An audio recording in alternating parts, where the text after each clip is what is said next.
Oi crianças, bom dia, tudo bem com vocês? Tudo jóia? Vamos para mais uma aula de História e Geografia, continuando com a indústria. Vamos falar sobre a indústria, a respeito dela no Brasil. Na aula passada falamos que a indústria nasceu na Inglaterra, falamos que a indústria... Desculpa, moçada. Falamos que a indústria é diferente do artesanato, porque no artesanato existe um trabalho individual e manual. Na indústria é um trabalho coletivo e dividido em tarefas, em etapas. Aqui está um exemplo, uma indústria automobilística, olha lá, o carrinho sendo fabricado, operários, cada um tendo o seu papel. Então vamos falar da indústria no Brasil. Pode passar. O objetivo é compreender a origem então da indústria, a indústria brasileira, e suas consequências, né? A consequência da indústria, do seu desenvolvimento para a nossa sociedade. Vamos lá? Pode passar. O Brasil foi considerado recentemente pelo presidente dos Estados Unidos, Donald Trump, como um país desenvolvido. Apesar disso, está atrasado industrialmente e tecnologicamente em relação às nações que ingressaram no processo de industrialização no momento em que a primeira revolução industrial entrou em vigor, como Inglaterra e depois Alemanha, França, Estados Unidos, Japão, etc. Esses países, começou aqui Inglaterra, depois a Alemanha, França, Estados Unidos e Japão, esses países já haviam entrado na revolução, já estavam desenvolvendo as suas indústrias. E o Brasil não. O Brasil, por isso, está atrasado em relação a esses países. E por que será? Quem sabe me dizer por que o Brasil, embora tenha indústria, está, em muitos aspectos, atrasado em relação a Japão e Estados Unidos? Pensem. As indústrias no Brasil se desenvolveram a partir de mudanças importantes de caráter econômico, social e político, ocorridas principalmente no final do século, isso aqui é século XIX, estamos no século XXI, então há 2 séculos. Eu vou colocar para vocês agora 2 acontecimentos muito importantes que se deram nessa origem da indústria no Brasil. O nascimento da indústria, o seu desenvolvimento, está ligado também a 2 acontecimentos muito importantes. O primeiro é esse aqui, ó. Pode passar. Lei Áurea, 13 de maio de 1888. Princesa Isabel, filha do imperador Pedro II. Olha só, esse documento é o documento que liberta os escravos da escravidão. 1888, é o fim da escravidão no Brasil. Ah, professor, eu estou entendendo. Como é que a gente vai ter indústria se a gente tem um trabalho de escravidão? Um escravo não tem dinheiro, não ganha dinheiro.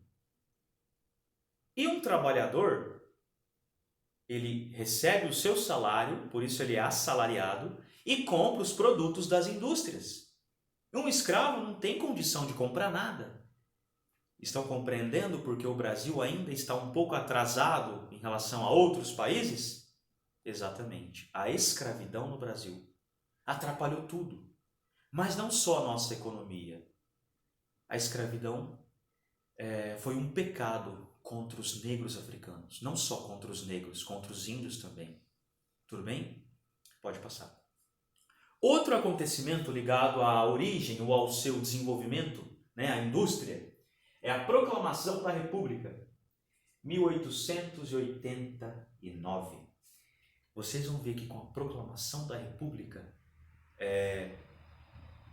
os cafeicultores ganham mais importância ainda. Quem eram os cafeicultores?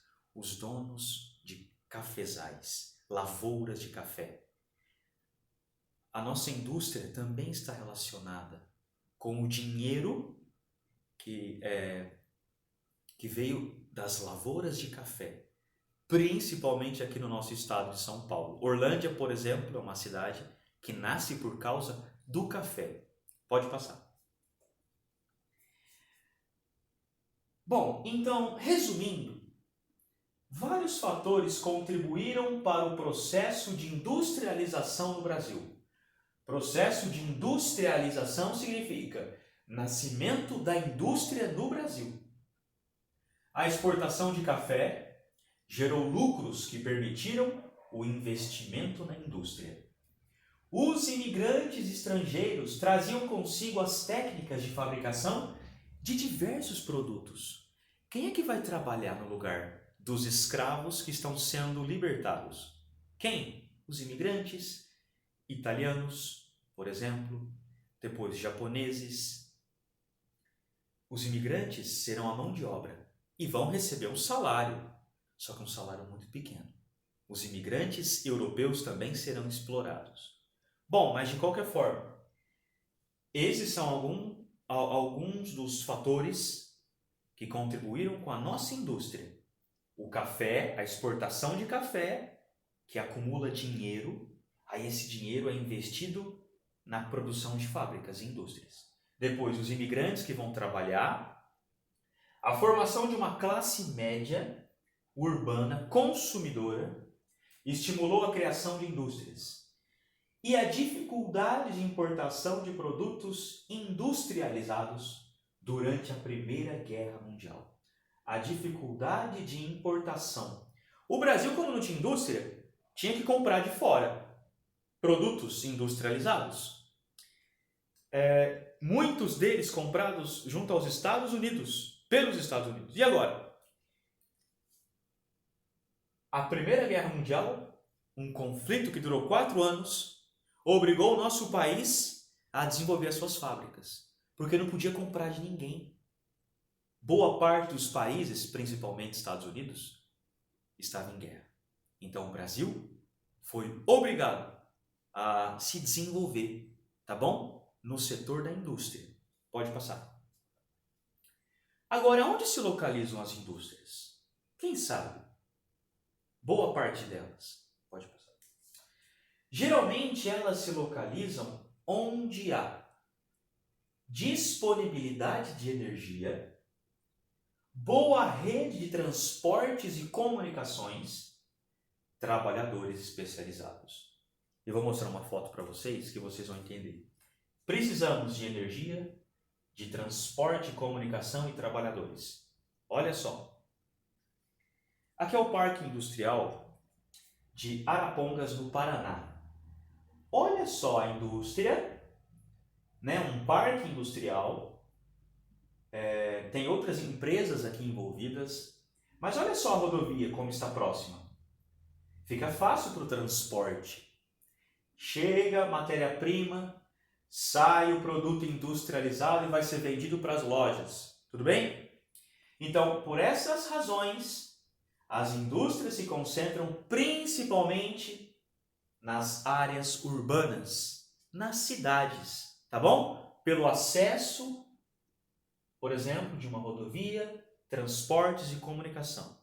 Mas a indústria não só está nas cidades, no espaço urbano. Olha só, pode passar. Elas também podem se instalar no espaço rural. Por quê? Pela proximidade em relação à matéria-prima. Por exemplo, isso aqui é uma usina do estado de São Paulo, produz etanol, o combustível do carro. Nós chamamos álcool, né? Falamos álcool. Então, essa usina produz etanol, que é o álcool, o combustível do carro, e o açúcar.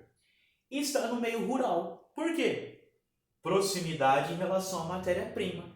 Qual é a matéria-prima do açúcar e do etanol? A cana-de-açúcar. Uma vantagem da indústria aqui no setor rural é que existe a possibilidade de um desenvolvimento de infraestrutura. Como assim? Saneamento básico, rede de esgotos, água, luz para o setor rural. Tudo bem? Isso ajuda a população que mora aqui perto, tá bom? Pode passar. Bom, agora pensa comigo. seria interessante um lugar que concentrasse o maior número possível de indústrias. Facilitaria demais. Não só de indústrias, mas de outras empresas, até lojas para revender. Olha que legal. Distritos industriais. Distrito industrial é um espaço urbano de tamanho semelhante ao de um ou mais bairros. Nessas áreas encontram-se os serviços necessários ao funcionamento das indústrias.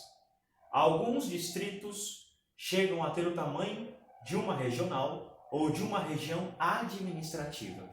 Olha só esse distrito industrial da Zona Franca de Manaus, Manaus, capital do estado do Amazonas.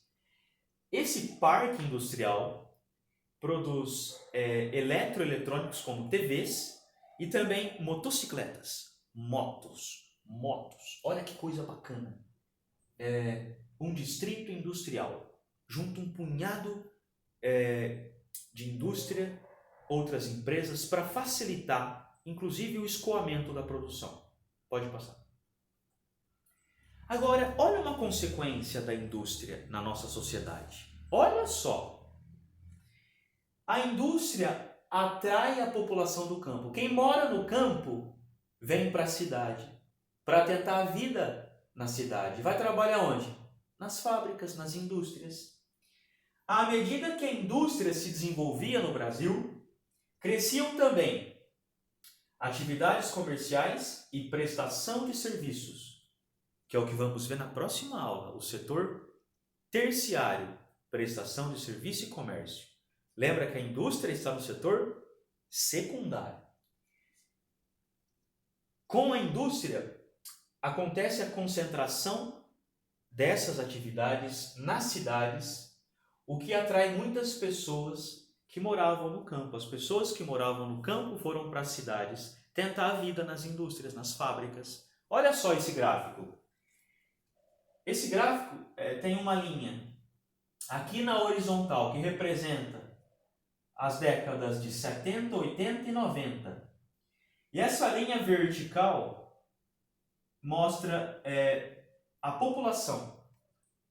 Milhões de habitantes, em milhões. Então, olha só, em 1970, o pretinho é espaço rural, o sítio. O branco é o espaço urbano, é a cidade. Em 1970, a coluna aqui, pretinha, são os habitantes em milhões do campo. E em branco, habitantes em milhões das cidades. Então, em 1970, o Brasil tinha um pouquinho só mais de gente morando nas cidades, tá bom? Que no campo. Quase está igual. O mesmo número de habitantes no campo, mesmo número de habitantes nas cidades. Está quase igual. 1980, olha só, com o avanço da indústria, nós temos a população na cidade, olha só, aumentando. E a população, olha só, do campo ficou estagnada, ficou paralisada. Olha em 1990, a população urbana como cresce e a população rural mantém. Tá vendo? A indústria também está ligada à urbanização, ao nascimento de cidades e ao crescimento de cidades, crescimento populacional dessas cidades. Pode passar. Já acabou. Bons estudos, façam as atividades com atenção, tudo bem? Continuamos na próxima aula. Tchau!